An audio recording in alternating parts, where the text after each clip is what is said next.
कहानी के शुरू में हमें एक डेजर्ट दिखाया जाता है जो कि काफी सुनसान होता है और दूर दूर तक कोई भी नजर नहीं आ रहा था। उस वीरान जगह पर एक बेड होता है जिसके ऊपर एक खूबसूरत सी लड़की सो रही होती है। ये सीन देखने में काफी अजीब था और तभी हम वहाँ पर एक लड़के को देखते हैं जो कि उस बेड के करीब आ रहा था और अभी वो उस लड़की के पास आने ही वाला होता है कि उसे हेडेक होने लगता है और सब कुछ ब्लर हो जाता है और उस लड़की को काफी अजीबोगरीब चीजें देखने को मिलती हैं, जैसे डीमंस के हंसने की आवाजें आ रही थी और एक काफी पुराना बड़ा घर जो कि घोस्टली हाउस था और इसके अलावा और भी बहुत अजीब सीन्स वो देखता है। और तभी अचानक उस लड़के की आंख खुल जाती है और यहाँ पर हमें पता चलता है कि जो कुछ अभी उसने देखा वो रियल नहीं बल्कि वो उसका एक ड्रीम था। उस लड़के का नाम थॉमस होता है जो कि एक पेंटर था। थॉमस इस तरह के स्केरी ड्रीम्स पिछले कई सालों से देखता आ रहा था। थॉमस इन ड्रीम से तंग आकर एक साइकोलॉजिस्ट को भी ही दिखा चुका होता है और इस वक्त भी वो एक साइकोलॉजिस्ट के पास ही बैठा होता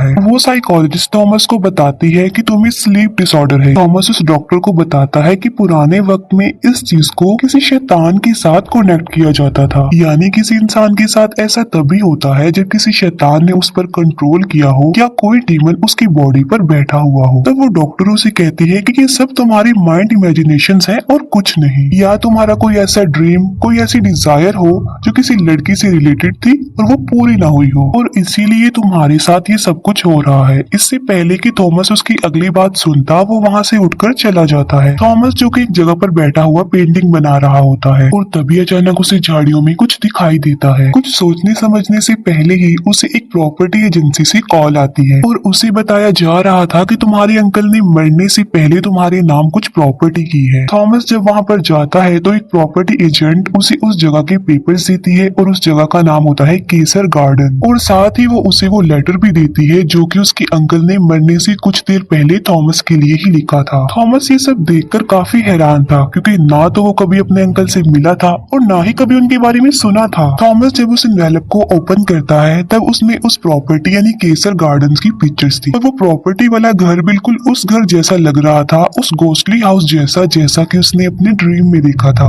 और अब वो इस प्रॉपर्टी को देखना चाह रहा था। थॉमस वहाँ से चला जाता है और अपने घर में आ जाता है और घर आकर वो अपने अंकल का वो लेटर पढ़ता है। उस लेटर में लिखा हुआ था कि मुझे काफी दुख है कि मैं तुमसे कभी भी नहीं मिल पाया हूँ और हमारे ना मिलने के पीछे रीजन मेरी मदर और ग्रैंड मदर है, लेकिन शायद उन्होंने भी बिल्कुल ठीक किया क्योंकि हमारी फैमिली सदियों से केसर गार्डन से कनेक्ट है और दुख की बात ये है कि केसर गार्डन की मेल्स कर्स्ड हैं। उस लेटर में इस बात का तो जिक्र नहीं होता कि वो कर्स्ड किस किस्म का था और कुछ रूल्स हैं जिन्हें फॉलो करना तुम्हें जरूरी होगा और क्योंकि तुम केसर्स ब्लड लाइन हो तो तुम वहाँ के किसी भी डोर को ओपन कर सकते हो, वो भी अपने ब्लड के साथ। और उसे वार्निंग देते हुए लिखा होता है कि एक जगह ऐसी भी है जहाँ तुमने नहीं जाना है और वो बेसमेंट है, तुम्हें मेरी बात का बिलीव करना होगा और वो जगह तुम्हारे फायदे के लिए ही बंद की गई है। थॉमस केसर गार्डन जाता है। अब क्योंकि उसके पास कीज नहीं थी तो वो डोर तोड़कर अंदर चला जाता है। वो घर काफी क्रीपी लुक दे रहा था और काफी पुराना था और वहाँ पर जगह जगह पर स्कल्स और डमीज थी जो कि काफी डरावनी नजर आ रही थी।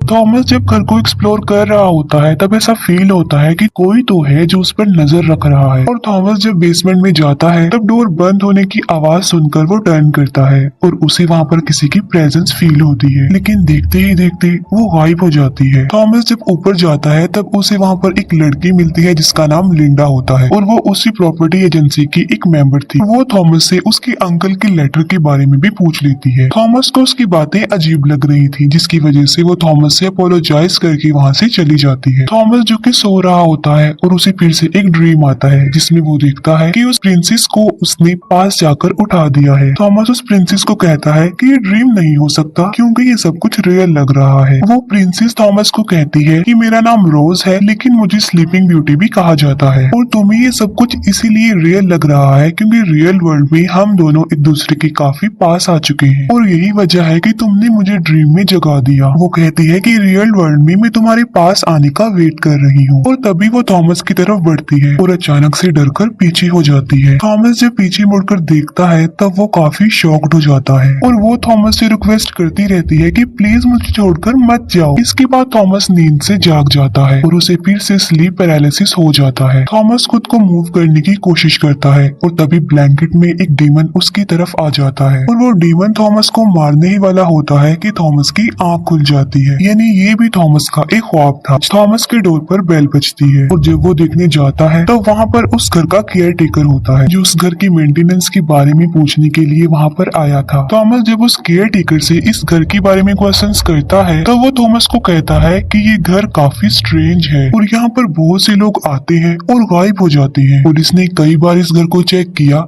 लेकिन उन्हें कुछ भी नहीं मिल पाया। उस आदमी के जाने के बाद थॉमस फिर से घर को एक्सप्लोर करता है। थॉमस को बेसमेंट में एक एंशिएंट डोर मिलता है जिसे ओपन करने की थॉमस काफी कोशिश करता है लेकिन वो दरवाजा उससे नहीं खुल पाता। केसर गार्डन के बारे में और जानने के लिए थॉमस उस जगह के एडमिन ऑफिस में जाता है। पेपर्स को चेक करते हुए थॉमस को एक पेज मिलता है जिस पर कुछ लिखा हुआ था जो कि थॉमस को समझ नहीं आ रहा था। जो कुछ उस पेज पर लिखा था थॉमस उसे अंडरस्टैंड करने की कोशिश कर रहा होता है कि अचानक से उसके स्टमक में पेन होने लगता है और उसे अटैक हो जाता है। थॉमस घबराया होता है, कांप रहा होता है और उसे उसके ड्रीम की वही सीन्स नजर आने लगती है और फिर अचानक से देखते ही देखते थॉमस नॉर्मल हो जाता है। थॉमस लिंडा के पास होता है और वो कहता है कि इस पेज पर जो लिखा है वो तुम्हारी हैंडराइटिंग से मैच हो रहा है, तो अगर तुम उस घर के बारे में कुछ जानती हो तो प्लीज मुझे बता दो। तब लिंडा कहती है कि मेरा भाई वहाँ उस घर में गया था लेकिन अभी तक वो वापस नहीं आया और गायब हो गया और ऑलमोस्ट 50+ लोग केसर गार्डन में गए हैं लेकिन बचकर वापस नहीं आए, ना ही उनका कुछ पता चला कि वो कहाँ चले गए। थॉमस लिंडा को कहता है कि मैं तुम्हारी हेल्प लेना चाहता हूँ। अभी वो दोनों बातें कर ही रहे होते हैं कि थॉमस को फिर से अटैक हो जाता है। लिंडा थॉमस को हॉस्पिटल ले जाती है और डॉक्टर बताता है कि थॉमस को पैनिक अटैक हुआ है। थॉमस को फिर से एक ख्वाब आता है जिसमें वो फिर से प्रिंसेस रोज से मिलता है। रोज उसे बताती है कि तुम ही वो पर्सन हो जिसके साथ मैं कर्स्ड हूँ और वो एक डीमन के बारे में थॉमस को बताती है जिसने रोज को वो कर्स दिया। वो थॉमस को कहती है कि जब तक ये कर्स रहेगा रियल वर्ल्ड में हम कभी भी नहीं मिल पाएंगे। रोज थॉमस को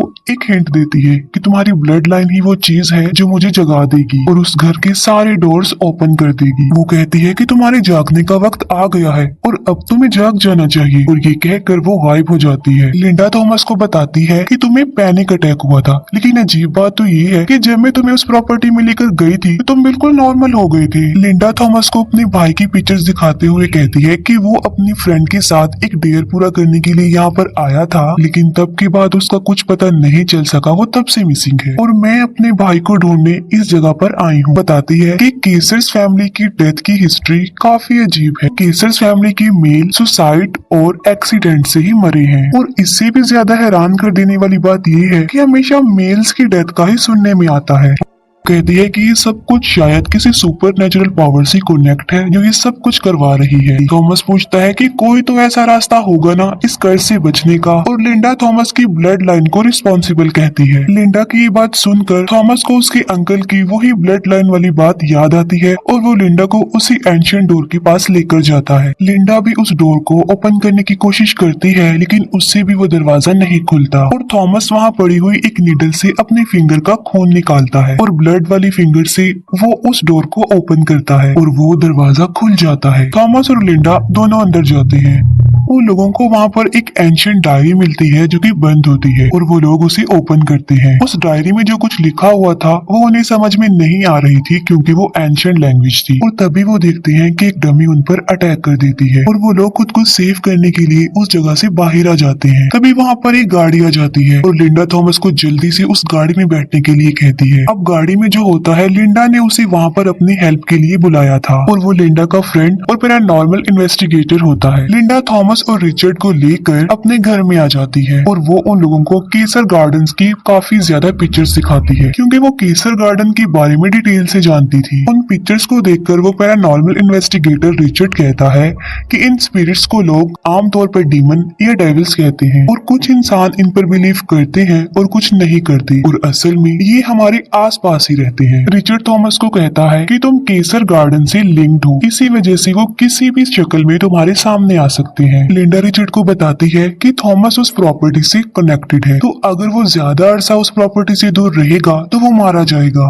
थॉमस रिचर्ड की बातों को अजीब समझते हुए वहाँ से बाहर चला जाता है और वो अकेला ही उस एंशिएंट डायरी को देखने लगता है। एक पिक्चर देखकर थॉमस को कुछ याद आता है और वो वापस लिंडा और रिचर्ड के पास आता है। वो कहता है कि मैं उस प्रॉपर्टी से कनेक्टेड नहीं हूँ बल्कि मैं प्रिंसेस रोज से कनेक्टेड हूँ। और वो उन लोगों को अपने ड्रीम्स और प्रिंसेस रोज की बातें बता देता है। वो रोज और उसकी कन्वर्सेशन के बारे में बताता है और कहता है कि जब मैं फर्स्ट टाइम इस प्रॉपर्टी में आया था तब उसने पहली बार आंखें खोली। थॉमस कहता है कि अगर हम प्रिंसेस रोज को ढूंढ लें और उसे जगा दें तो उस स्पेल के साथ साथ वो कर्स भी खत्म हो जाएगा। रिचर्ड कहता है कि मुझे इस एंशिएंट डायरी की राइटिंग और उसकी लैंग्वेज समझ में नहीं आ रही है और इसको अंडरस्टैंड करने के लिए हमें लिंडा की फ्रेंड के पास जाना चाहिए। और वो लोग लिंडा के फ्रेंड के पास जाते हैं। असल में लिंडा के फ्रेंड के पास एक सॉफ्टवेयर था जिसकी हेल्प लेकर वो किसी भी लैंग्वेज को अपनी लैंग्वेज में कन्वर्ट कर सकता था। उस बिल्डिंग का केयर टेकर थॉमस से मिलने के लिए केसर गार्डन में आता है। वो उसे ढूंढने लगता है और तभी वही डीमन उस पर अटैक कर देता है और उसे जान से मार डालता है। थॉमस जब जागता है तब वो देखता है कि उस एंशिएंट डायरी का कुछ पार्ट ट्रांसलेट हो गया है।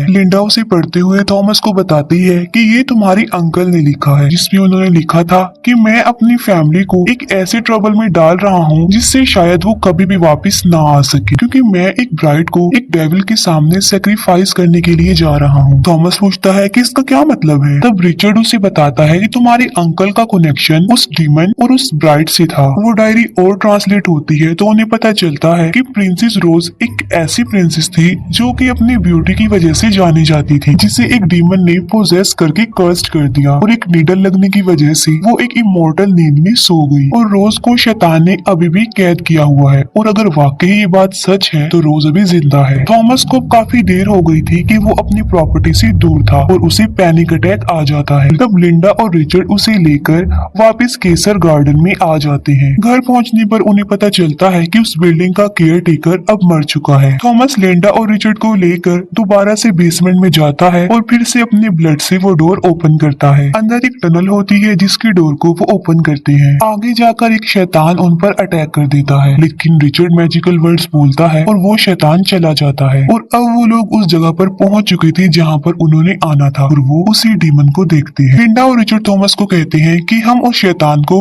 डिस्ट्रैक्ट करेंगे और इसी दौरान तुम जाकर प्रिंसेस रोज को जगा देना। और वो ऐसा ही करते हैं और थॉमस उस रूम में जाता है जहाँ पर प्रिंसेस रोज को कैद किया हुआ था। थॉमस प्रिंसेस रोज के पास आता है लेकिन वो फिर भी नहीं उठती और तभी थॉमस को अपनी ब्लड लाइन याद आती है और थॉमस अपने होंठों से ब्लड निकाल कर रोज को उठाता है और इस बार रोज उठ जाती है। रोज को होश में लाने पर वो थॉमस का थैंक्स करती है और आंखें बंद करके थॉमस के पास आती है, लेकिन जब वो अपनी आईज खोलती है तब उसकी आंखें बिल्कुल ब्लैक हो गई थी। यहाँ पर एक बड़ा राज खुलता है और वो ये होता है कि प्रिंसेस रोज अब कोई प्रिंसेस नहीं रही बल्कि वो भी एक डीमन बन चुकी है। वो डिमोनिक आवाज में बोलते हुए थॉमस को कहती है कि तुमने मुझे जगा तो दिया है लेकिन अब तुम्हारा खेल खत्म हो गया है। और वो अपनी फिंगर से थॉमस पर मैजिक कर देती है और वो दीवार के साथ जाकर टकराता है। रोज थॉमस को कहती है कि मैंने तुम्हारे लिए बहुत कुछ सोचा हुआ है। यहाँ पर अफसोस की बात ये होती है कि थॉमस इतनी स्ट्रगल जिस लड़की के लिए कर रहा था, यानी जिसे वो अपनी ड्रीम गर्ल समझ रहा था, वो कोई ड्रीम गर्ल नहीं बल्कि वो एक डीमन थी।